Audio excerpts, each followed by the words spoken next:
This is the EVP Podcast. Welcome back, everybody, to another episode of the EVP Podcast. I am one of your hosts, Beaker. And I am one of your hosts, Ghosty.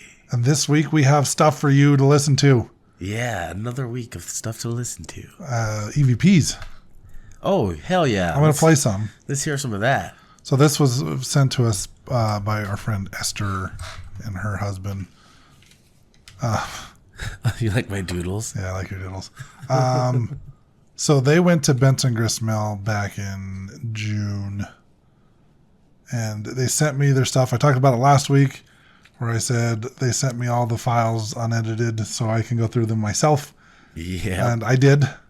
And I got some stuff that I think are possible EVPs.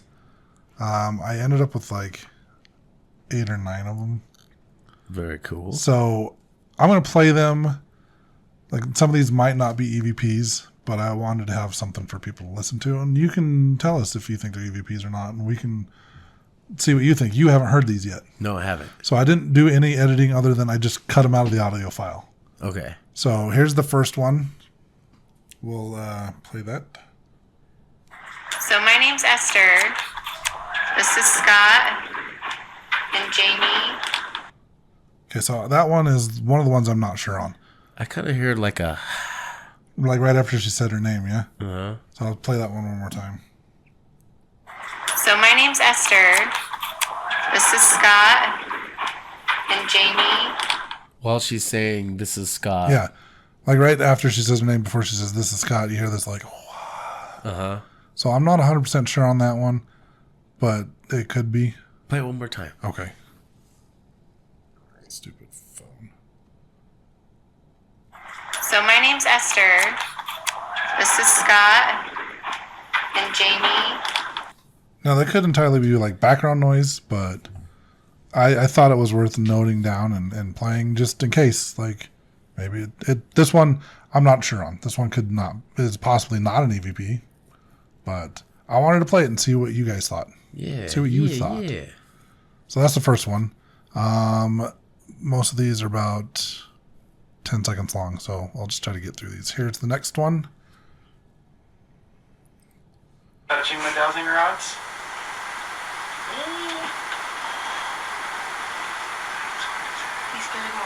I heard whispering right there.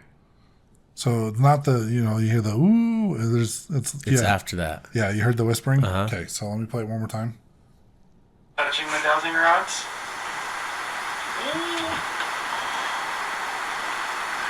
Okay. So yeah, I heard some whispering too there. That's why I pulled that one out. Next one. It crosses and the numbers go up. Is someone recording this? Like with your... Yeah, she's recording. I'm going to need you to... I don't know if there was something in the very beginning. I think this one was at the beginning, yeah. It crosses and the numbers go up. Is someone recording this? It was right before he talked. She's recording. I'm going to need you to... Yeah, I'll do that one more time because I think that one's right before he talks. It crosses and the numbers go up. Is someone recording this? Like with your... Yeah, she's recording. I'm going to need you to... So I can't tell if that's Esther's voice. Yeah, I don't know either. Let's see. Here's the next one. Oh, as soon as you moved your phone away. Let's back up. It's at 5.3. Rope. 5. Rope? There you go. It's after they say rope the second time. That one I can actually make out what she says. Okay, let me So hear I'll that. play that one more time. Oh, as soon as you moved your phone away. Let's back up. It's at 5.3. Rope. 5. Rope? There you go. Okay, I hear that like a woman's voice, Like right after she says rope the second time. To me, it sounds like they're saying it's hard to say.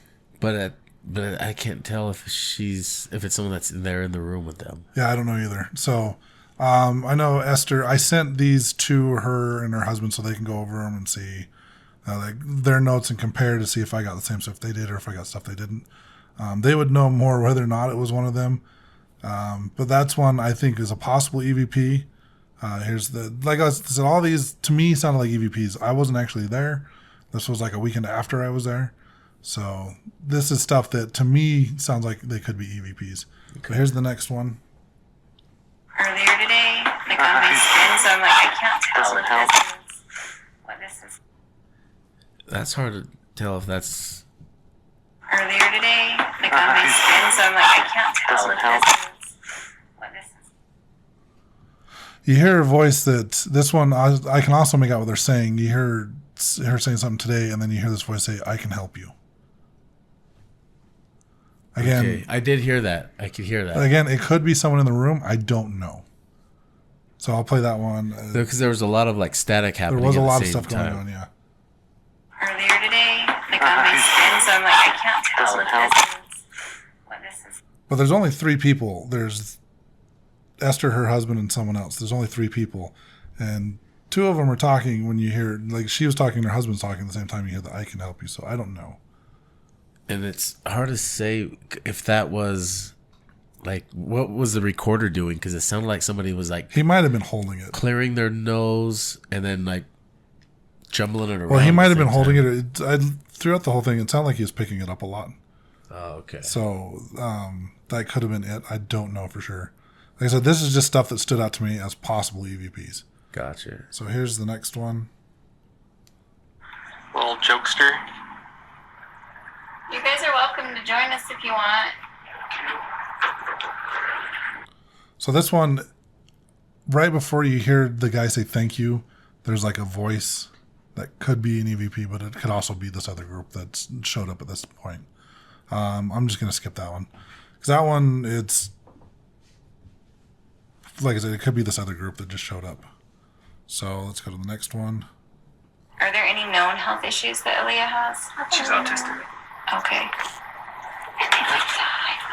Was that little kid voice? So there was more right before he started talking. So one more time. Sorry. Let's see, was this one? Are there any known health issues that Aaliyah has? She's autistic. Okay. Right there at the very end. The whisper? Yeah. Oh, wow, that was loud. I wasn't sure if that there was like sounded like a little girl's voice. There could be. Then that very beginning, I don't know if that was a little girl's voice or if that was part of their group. Yeah, it's fun to hear stuff that somebody else did and you weren't there. So. Are there any known health issues that Aaliyah has? She's autistic. Okay. So the I don't know could have been someone in the group, but it's the whispering at the end that caught my attention.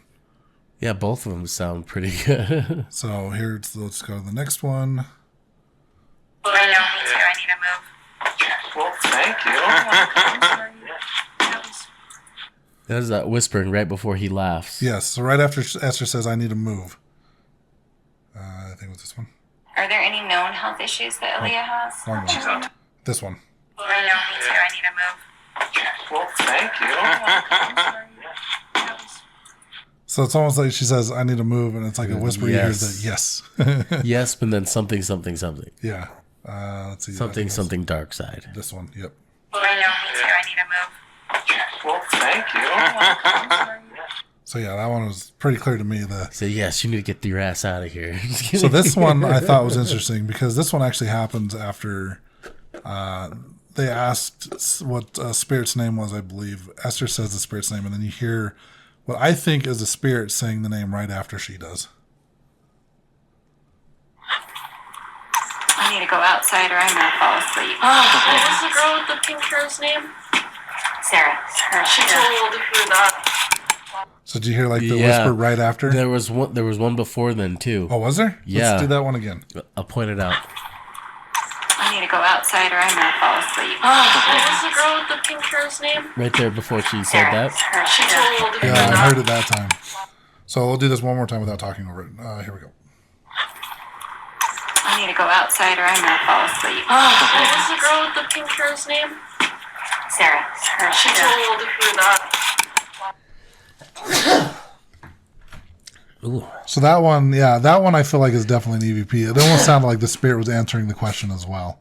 Right. Because it was like literally right after Esther said Sarah, you heard Sarah. Yeah. And it's the timing of the voice is different as well. So it's not like It's not like back playing itself. Right. And it's not like the other person repeating what Esther had said. Because sometimes you're like, oh, what's the name? And you go, oh, it's so-and-so. And then they repeat it back. This seemed like it was too quick. Like it's like they started saying it before she finished. So that was, again, one I caught my attention. I thought was a possible EVP. They said they had one of someone laughing. I didn't hear that. So they're going to probably find that and send it to me. But cool. I do want to thank Esther and her husband for sending us those. Yeah, thanks, guys. Again, these are just the stuff that stood out to me in their audio that I thought could possibly be EVPs. And I wanted to share with everyone. So some of those sounded really good. And then I had two others of their. They use the Ghostbox app on their phone. Okay. And the clips are a little long, so I'm not going to play them. But there was one where it said flashlight, and they're like, "Oh, we don't have flashlights. Can do that. We can do the flashlight trick." And the Ghostbox is mad. And they start talking a little bit more, and then it said something like, "Stop recording." No, was it that saying that, or I thought they were stopping recording themselves? No, it was the Ghostbox that. Oh, okay. No, so it was another one. There was one where it said like, "Heather, I'm eternal. Stop recording." Okay, yeah. That was the Ghostbox that said that. Okay, I thought it was like they were actually shutting it off, and that was just the function saying that. Okay, nope, that's that cool. was what came across there was the app. Interesting, very The cool. Ghostbox told them to stop recording. Because I have the same app. I've used it. It doesn't. So stop recording. I've had enough. Stop recording is not function on there. It doesn't. When you turn it off, it doesn't say stop recording. Yeah, very cool. So yeah, they had a spirit tell them to stop recording. That's pretty funny. Oh, Because with they the couldn't do flashlight one, flashlights. So the end of the flashlight one was they had the push button flashlights, and she was asking if those would work, and you hear on the Ghostbox saying, "I don't like it." That's funny, But those are the EVPs. Again, I want to thank them for sharing those with us. right? So Yeah. I mean, like I said, these what caught my attention. Some of them might not be EVPs. If someone has an explanation, I'd love to hear it. But those are some of the things that, to me, came across as possible EVPs. Here, getting some good stuff out of Benson Grist lately. Yep. But Benson Grist is not why we're here today. Why are we here today? We're going to Gettysburg. We're going to Pennsylvania. PA. All right. Pennsylvania, where the Amish are. Yeah, there I have is. no idea. There's a yeah. I don't know about. There's a bunch of like. I don't know if there's Amish out in that area, but there's all kinds of different kinds The of. Pennsylvania Dutch. There's different kinds of Amish people. They're There not is. all Amish, but there's a bunch of different kinds of religions like look similar. Yes. Hemonites. I don't know. I have no idea. Yeah, there's a bunch of weird ones. We should go there. Nah, But not for them. Not for them. Not for the maybe Amish people. not that we want to be Our Amish. backwards history here. Yeah, we don't know shit. Let's go into the history we actually know. We're going to talk about the Gettysburg battlefield. Okay. Stuff happened there. There was a war. Crazy stuff happened. Well, there's a battle there because of a war. A battle during the war. Yeah. So the Gettysburg battlefield is an area of the July 1st through 3rd, 1863 military engagements of the Battle of Gettysburg in and around the area of Gettysburg, Pennsylvania. So this only lasted the 1st through the 3rd? 3 days. Yep. I always had this picture in my head that this lasted a long time. Well, you'd think that because this is considered like the bloodiest war in American history. Yeah. So, I mean, if bullets running by nonstop for 3 days, that's kind of... Yeah. It probably could seem like years. Or months. Or days. That was days. 3. 3 days.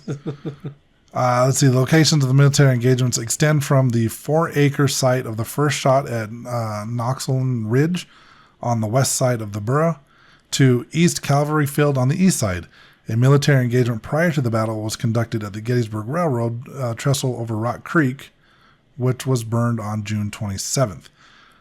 Now, this is within 10 miles of the Maryland-Pennsylvania state line. The Gettysburg battlefield is situated in the Gettysburg-Newark Basin of the Pennsylvania Piedmont, entirely within the Potomac River, watershed near the Marsh and Rock Creek's Triple Point, with the Susquehanna River watershed, which is near Oak Hill, occupying an area of 3.33 by 5.33 miles.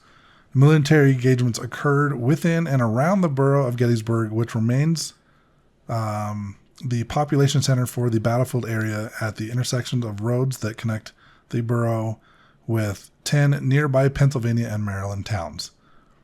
Now, at the end of the battle, somewhere near 22,000 wounded remained on the battlefield and were subsequently treated at the outlying Camp Letterman Hospital or nearby field hospitals, houses, churches, and other buildings. Dead soldiers on the battlefield totaled 8,900, and contractors such as David Warren were hired to bury men and animals, the majority near where they fell. Samuel Weaver oversaw all of these reburials. The first excursion train arrived with the battlefield visitors on July 5th. Now, on July 10th, Pennsylvania Governor Andrew Curtin visited Gettysburg and expressed the state's interest in finding the fallen veterans a resting place. I think that's my chair. Attorney David Willis arranged for the purchase of 17 acres of cemetery hill battlefield land for a cemetery. On August 14th, 1863, Attorney David McConaughey recommended Preservation Association to sell membership stock for battlefield fundraising. By September 16th, 1863, battlefield protection had begun with McConaughey's purchase of the heights of Cemetery Hill and Little Round Top, and his total purchased area of 600 acres included Culp's Hill land. On November 19th, 1863, is when Abraham Lincoln delivered his Gettysburg Address at the dedication of the Soldiers' National Cemetery, which was completed in March of 1864, with the last of the 3,512 Union reburied. From 1870 to 1873, upon the initiative of the Ladies' Memorial Associations of Richmond, Raleigh, Savannah, and Charleston, 3,320 bodies were disinterred and sent to cemeteries in those cities for a reburial. 2,935 being interred in Hollywood Cemetery, Richmond, and 73 bodies were reburied in home cemeteries. The cemeteries were transferred to the United States government May of 1872, and the last Battle of Gettysburg body was reburied in the National Cemetery after being discovered in 1997. Union Gettysburg veteran Emor Cope was detailed to annotate the battlefield's troops positions, and his map of the battlefield of Gettysburg from the original survey made August-October of 1863 was displayed at the 1904 Louisiana Purchase Exposition. Also in 1863, John B. Batchelard escorted convalescing officers at Gettysburg to identify battlefield locations. During the next winter, he interviewed Union officers about Gettysburg. So that's a little bit of history, kind of the battle and How many people died? where they were buried, and all that stuff that went on. For some reason, I thought there was a lot more people that died there. There was the one documentary we were watching earlier that said like 50,000 people.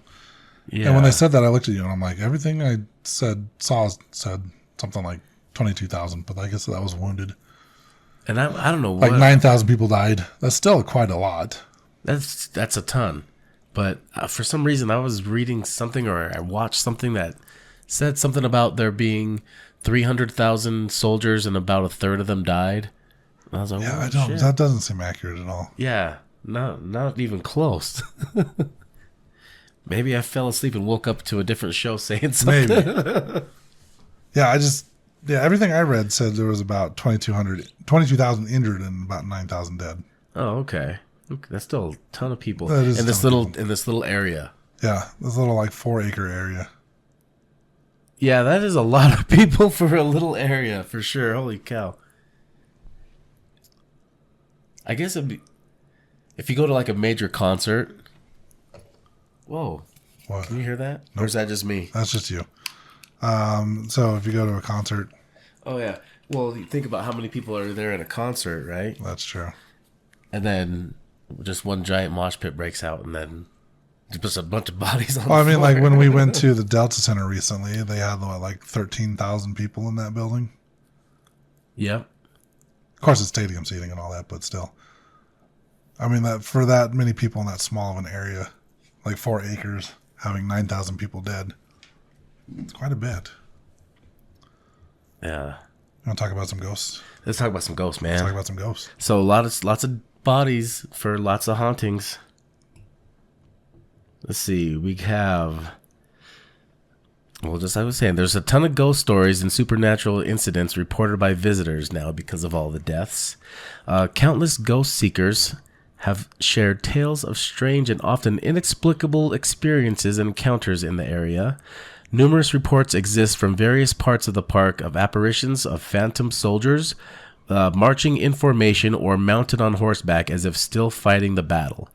These ghosts are said to haunt the fields where Pickett's charge took place. The slopes of Little Round Top, the Peach Orchard, and Wheatfield, and numerous other famous battlefield sites in the aptly named Valley of Death. Apparitions of soldiers have been frequently reported, and the nearby adjacent are known as the Triangular Field. There have been dozens of anecdotal reports from reliable witnesses who claimed unexplained malfunction of cameras, recorders, and electronic equipment to the area. So there's this area nearby in the battlefield area called the Devil's Den. This was a famous rock formation, an elevated outcropping of large haphazard boulders that served as a Confederate sniper's nest for much of the battle and was a site of particularly vicious fighting. Initial ghost sightings began in the area shortly after the battle and have been a regular occurrence ever since. Dimmed spectral soldiers have been spotted among the rocks. Several photographers have reportedly captured images of one soldier, an unkempt, long-haired figure, shoeless, in ragged clothing wearing a floppy-brimmed hat. In some cases, it has been reported that the spirit actually spoke aloud to a witness before suddenly vanishing without a trace. There are also reports of a ghostly cavalryman on horseback who appears in the area only to vanish soon after, as well as numerous reports of phantom sounds like gunfire, shouting voices, and cries of anguish, all completely unexplained. Dozens of photographs exist in private collections that are alleged to be evidence of supernatural activity in the area.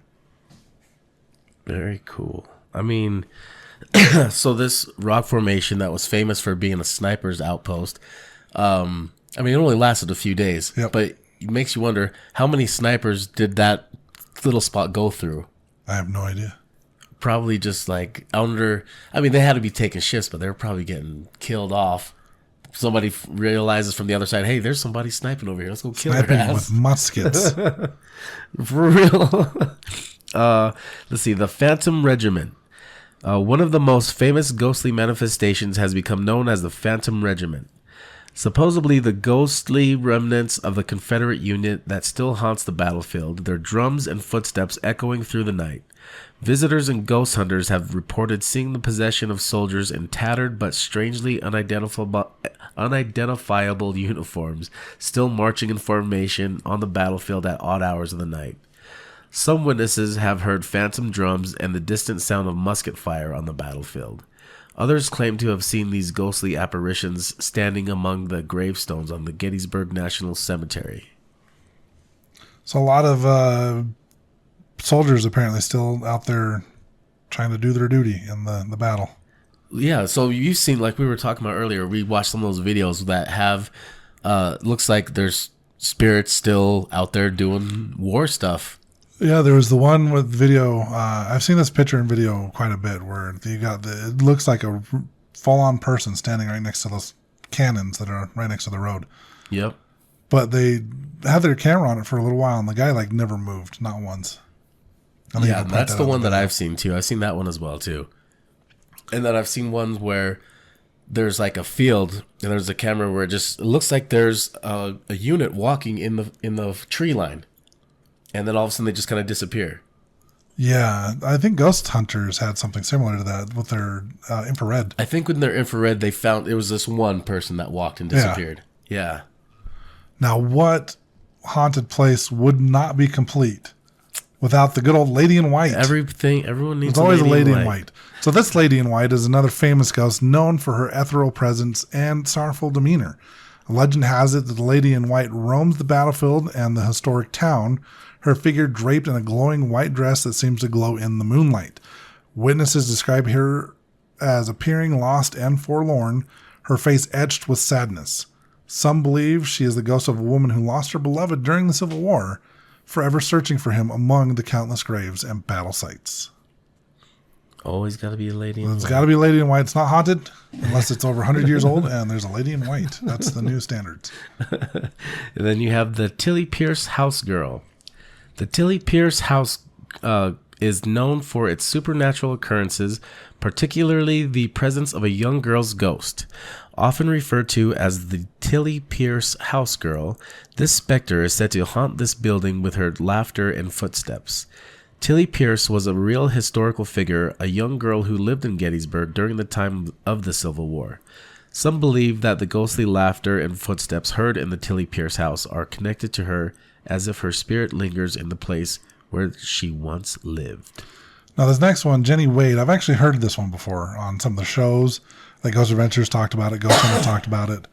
This one seems to be one of the more famous ones. And so the Jenny Wade house has been featured on TV shows like Ghost Lab and Ghost Adventures, and is widely reputed to be an extremely haunted place.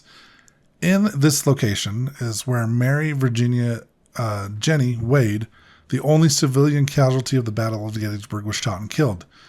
Jenny was only 20 years old when her life came to a sudden and tragic end, when a stray bullet from the battle outside pierced a wooden door, continuing into the kitchen where she stood, striking Jenny in the heart and taking her life.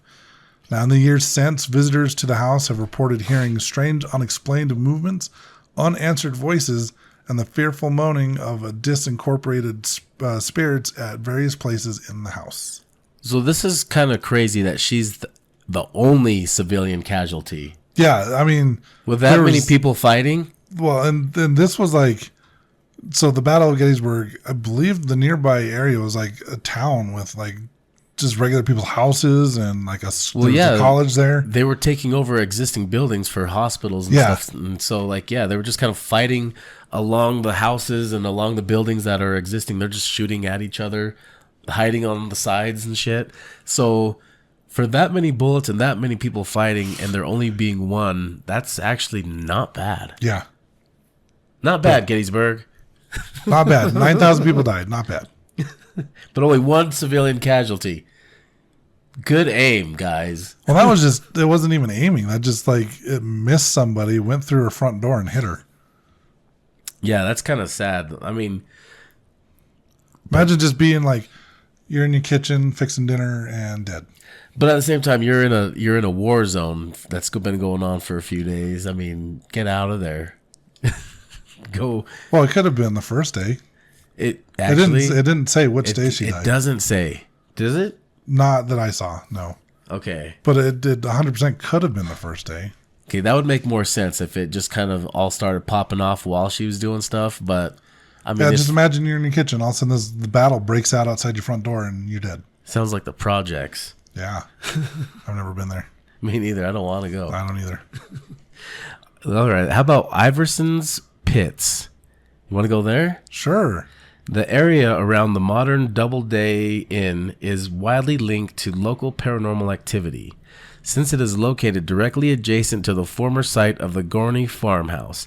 Notoriously, the location of the mass gravesite known as Iverson's Pits, an entire brigade of North Carolinian soldiers was needlessly slaughtered near there and buried in mass.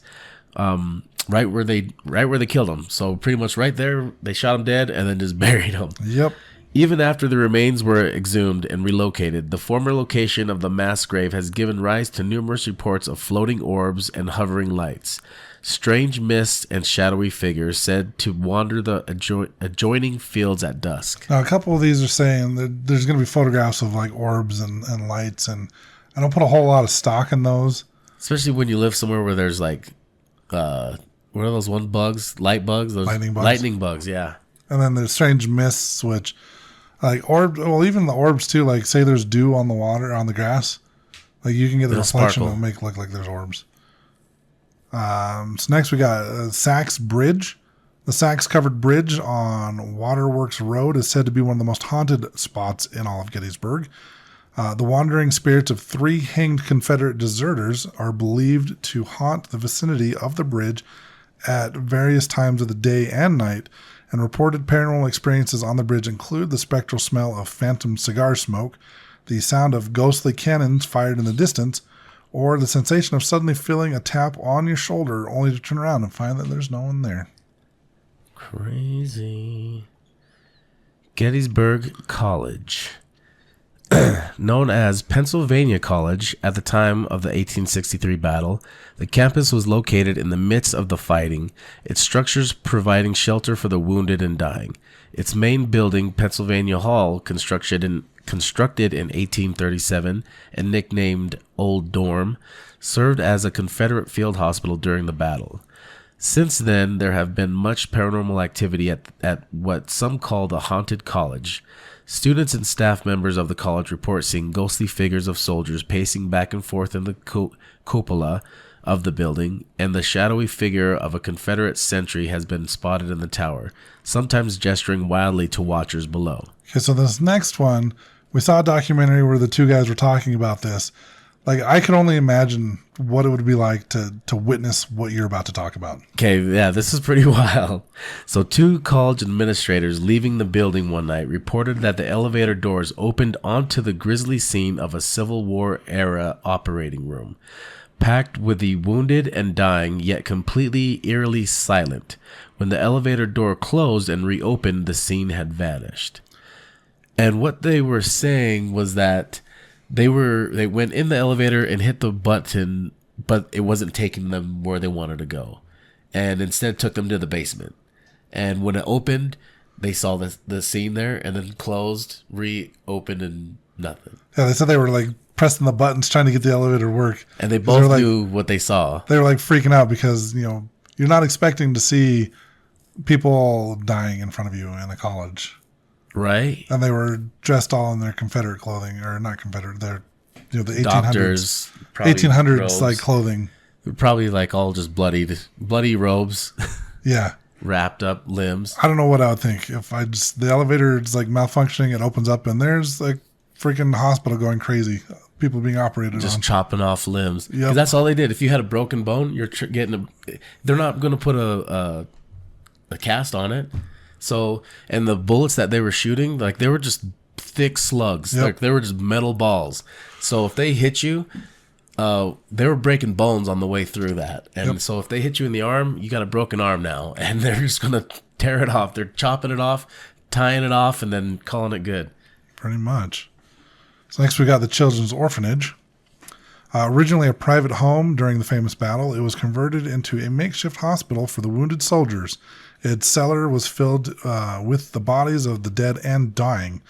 After the Battle of Gettysburg, the facility was converted into the National Soldiers Orphans Homestead, an orphanage to house children who had lost their parents in the battle. After Rosa J. Carmichael assumed the position of headmistress, it was rumored that Carmichael tortured and chained orphan children in a dungeon she secretly created in the cellar. What the fuck? Various supernatural manifestations that have occurred at the site since are often attributed to Carmichael and the lost souls of her tormented victims. So can you imagine, this place is already haunted with all these dead soldiers that were in there, and then now they go and get it even more haunted with torturing kids in there. Yep. What the hell? I want to start an orphanage so I can abuse children. Right? What the hell? Crazy lady. That's insane. All right, we got the Grove. The Grove is an area that lies a few hundred yards from the base of the East Cemetery Hill. The area was the site of a grisly exchange between 2 regiments of the Ohio Regulars versus the Louisiana Tigers, a Confederate unit primarily made up of New Orleans prison inmates. The casualties on both sides were terrible, resulting in the creation of unmarked mass graves. A road was laid through the Grove in 1963, accidentally unearthing the remains of several soldiers. There have been sightings here of the ghost of a young girl believed to be a disturbed victim of post-battle mental stress who committed suicide not long after the battle ended. With a large record of photo evidence depicting orbs, mists, and other odd phenomena, the Grove is considered by some paranormal investigators to be one of the most active areas of the Ghosts of Gettysburg. Again, orbs, mist. Yeah. I mean, at least in the 90s, remember that was the thing. Taking pictures and finding orbs. Yep. So Cruising around with the Geiger counter. it was handy back then because It they was. didn't have. So they didn't have much. cool- They didn't have all these. Ghost Stop wasn't around making all these cool toys. Exactly. That was the closest thing they had to just an EMF reader. So next up, we got the Dobbin House. The historic Dobbin House is an old inn that existed during the Civil War. The ghost of a Confederate soldier is said to stare forlornly out of one of the second floor windows. This old stone house was also once an important stopping point on the Underground Railroad. Slaves who hid here en route to freedom further north were forced to conceal themselves for lengthy periods in tiny secret hiding places located beneath the floor and in the walls of the inn building. Those hiding places still exist and can be viewed by modern visitors. It is believed that the ghost of the inn's owner and founder, Alexander Dobbin, still appears at various places throughout the inn, always smoking a cigar. Some believe that many of the slaves who came to his house in search of freedom and safety may have returned here from beyond the grave, or else the spirits of some who never survived their fight to reach this place may have eventually arrived anyways and stayed. Now, spectral manifestations of the ghost of Gettysburg include slaves, and the spirits of lost soldiers have both been seen haunting the building, and strange, unexplained bloodstains are said to manifest on the floorboards only to disappear in the light of day. Very cool. Got some secret passages in his house. That's pretty dope. All right, the Farnsworth Inn. It is believed by some that the house is presently haunted by no less than 16 distinct spirits, including that of an 8-year-old boy, several Civil War soldiers, and a former midwife. Sounds of disembodied breathing, grunts, voices, and musical strains of a jaw harp, along with the strong scent of cigars, have been experienced by guests who visit the home. Throughout the years, multiple photographs of a spiritual manifestation have been taken through the window of one of the exterior guest rooms, seen from the street below. Next up, we have Hoffman Mansion. The Hoffman Mansion, once Hoffman Farm, was a 123-acre dairy farm owned by the Hoffman family. Like other homes in the Gettysburg area, the Hoffman Mansion was reportedly used as a field hospital for Union troops during and after Pickett's charge. During battle, many wounded soldiers brought to such makeshift field hospitals perished, and some believe their spirits still linger there. It is also said that one of Hoffman's daughters supposedly hung herself inside the home in response to a beau's infidelity. Some say that her spirit still haunts the upstairs attic. Photographers routinely capture images of orbs and other phenomena inside the house. It is also believed that the doctor in charge of the Hoffman Field Hospital still haunts the site. A shadowy black shape is rumored to appear in corners of the home, often as an omen of bad luck. Now, doors will open and close on their own volition throughout the building, and disembodied voices, strange sounds, and actual physical contact with entities have all been reported here. Oh, shit. Next is the George House, also known as the Reynolds Death House. Right now, there's a place called the Servants Old Time Photos that is now occupying the place. But that's what they used to call it, was the Reynolds Death House. And the building was owned by a Gettysburg local, George. How would you like that for a name? George. At the time of the battle, and it served as a temporary resting place for famous Union Major General John F. Reynolds, who was mortally wounded on the morning of the first day of battle. Reynolds' body was brought back to this building where, legend has it, his blood seeped into the floorboards, stains that are said to spiritually reappear upon occasion. The house is believed to be actively haunted by at least 4 different ghosts, including the general, his fiancée Catherine Hewitt, the spirit of a teenage boy, and a petulant, mischievous fourth ghost known only as the Liar. I want to talk to that one. He's the liar. He's a liar. I want to ask him if He's he's not going lying. to tell you the truth, though. No, but if I ask him if he's lying, he'll probably tell me no. Of course, he's liar. going to tell you no.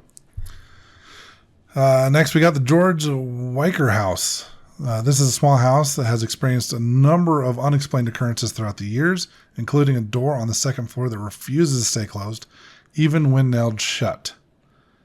Past tenants have also reported the sound of unexplained footsteps pacing back and forth in the empty attic overhead, despite the fact that the attic was known to be deserted. How did you say this? The Humulgog? Humulgo? I don't know how I'd to say say this. Humulgog. Humulgog house. I don't know how to say this. Either way, it was it was a Confederate Brigadier General William Barksdale was wounded while leading a charge on Seminary Ridge and was brought to the Humblebaugh. I think it's Humblebaugh. The Humblebaugh house. Barksdale was last seen lying in front of the house while a young boy was giving him water with a spoon. Barksdale called over and over for water as his life slipped away. In the years since, legends say that on some nights the general's spectral voice is still heard crying out and calling for water.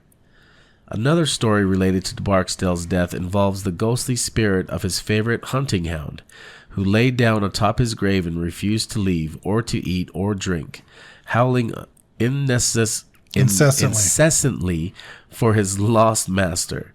The dog finally died on the spot where his owner had lain, and it is said to that each year on the anniversary of Barksdale's death, the howls of the ghostly hound can still be heard. That's one dedicated dog. Do you believe that? Maybe. Or do you think that's just a legend? I think that's a legend. Yeah. I don't see I think a dog is going to want to eat. Probably.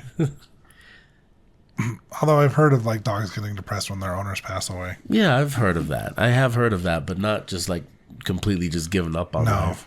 I haven't heard that much, but I've heard them like showing signs of depression. Yeah. Now we got the Rose Farm. During the battle, the house was used as a field hospital and burial ground. Hundreds of Confederate and Federal soldiers were buried in rows all around the house and property. They would later be exhumed in November of 1863, although the reclamation process would take years. A local doctor reported that one of the daughters of the Rose family actually went insane during the exhumations, having lived there living through both the battle and its aftermath. Allegedly, she claimed to have seen blood flowing from the walls of the house. During 1930s, the Civilian Conservation Corps recorded the story of a farm worker at the Rose Farm shortly after the battle, who reportedly saw a strange glowing shape that appeared near the graves of the slain soldiers. So do the Ghosts of Gettysburg still wander in the fields and streets of this tiny Pennsylvania town? I'm not going to read that because that has nothing to do with what that was just extra stuff from the article. Okay, let's go to the Daniel Lady Farm. Well, let's go to the Daniel Lady Farm. And this was used as a Confederate Army's field hospital. Soldiers who suffered from artillery wounds, a lot of chest wounds, and lost limbs were brought to the farm to recover or to suffer through the final moments of their lives. The farmhouse and barn saw their share of ghastly horror. The ghosts of General Isaac Ewell and his corps of 10,000 still reportedly haunt the farm. 10,000? Yep. Oh, shit. So we got the Cashtown Inn. This is just 8 miles west of the tiny town. Cashtown Inn was the site where the first soldier was killed during the Gettysburg campaign of the Civil War. The current owners believe they have proof of their ghostly visitors. Jack Palladino and his wife have pictures from 1987 through 2007 of strange orbs and skeletons showing up in their photos. According to Mr. Palladino, he and his guests have heard their share of thumping doors. They've also witnessed lights turning on and off on their own and doors locking and unlocking themselves. Interesting. Okay, at Gettysburg Hotel, the history of the Gettysburg Hotel is filled with the tales of eerie hauntings. A ghost of a woman has been seen dancing in the hotel's ballroom. Paranormal investigators believe the spirit of Union soldier James Culbertson of Company K, Pennsylvania Reserve, still roams around the hotel. Next, we got the Bolladary Inn. While the inn offers spectacular views of the countryside, it sometimes gives visitors a terrifying glimpse of life after death. Located on Hospital Road, the inn served as a Union field hospital during Day 2 of the battle in Gettysburg. Suzanne Lonke, the owner at the time, has collected dozens of stories and photos of her guests' ghostly encounters. According to a psychic, the inn appears to be haunted by Confederate soldiers buried underneath a nearby tennis court. Interesting. I believe that there probably is a bunch of dead bodies still unrecovered. All right, the Ghost Train. Tourists can also take a 90-minute ride on the Ghost Train, the only ghost tour in Gettysburg that takes visitors across the actual battlefield. One of the tour's storytellers says he and passengers have smelled cigar smoke and seen the souls of soldiers roaming on the train or near the tracks while traveling across the historic battlefield. So there's so much that went on here at Gettysburg and still goes on. Yeah, Like so I think, in my opinion, you hear this on a lot of podcasts or TV shows or articles where they say this is the most haunted place in America. I am going to say, in my opinion, Gettysburg Battlefield is probably the most haunted place in America. probably like the most haunted city. Yeah. Yeah. I'm going to go with that. Most haunted city in America. Yeah, I could see that with existing buildings because everything's kind of preserved because of that. So with that history being preserved there, a lot of those spirits are hanging out and staying there. So yeah, that's kind of cool. I like it. This place is haunted as shit. Yes, it is. Because it has the Lady in White and it's over 100 years And there's just a ton of different places to investigate. So it's not just like, oh, I want to investigate Gettysburg. I mean, that's just like No, a ton of places. We just listed, what, like And 20 that's just different like- places? That's just the crust on the top. Right? You could probably investigate for like 3 straight days here and still not hit everything. Oh, for sure. 3 weeks, man. 3 weeks. You need a whole 28 days. 28 days haunted Yeah. to fully experience a haunting. Now, I did find a website where I got some of this information. It's called Gettysburg Battlefields Tours, GettysburgBattlefieldTours.com. And they do offer all sorts of like bus tours and stuff that take you around and give you the history of the locations. I like the train tour though. I'd rather do that do the train because tour, yeah. one, you don't have to walk, and two, you get Well, you somebody don't really telling have to you. walk on a bus tour either. True, but you're gonna be on the battlefield. Right. Yeah. So they might do the train tour. I didn't look too much into that. The one tour I did pull up, the tickets were like $15, $20 for an adult, so not too expensive. I want to do all the ghost tours out there. Yeah, it would be fun to go to Pennsylvania and just do a bunch of the tours and investigate. Oh, for sure. Well, is that all we got for today's episode? Sure. Check out our social medias. evp.pod@gmail.com is where you can email us stories. If you've been to Gettysburg, that's not social media. If you've been to Gettysburg, you got pictures or stuff you want to share with us, hit us up there, evp.pod@gmail.com. Or like I said, the social medias, evp.pod, Facebook and Instagram. And then you should check out our affiliate link to ghoststop.com. Buy some ghost hunting gear and go do the ghost hunting stuff. Yeah, do it now. Yeah. All right. Ghosty don't play that. Peace out, butterflies. That's fun. This is the EVP Podcast.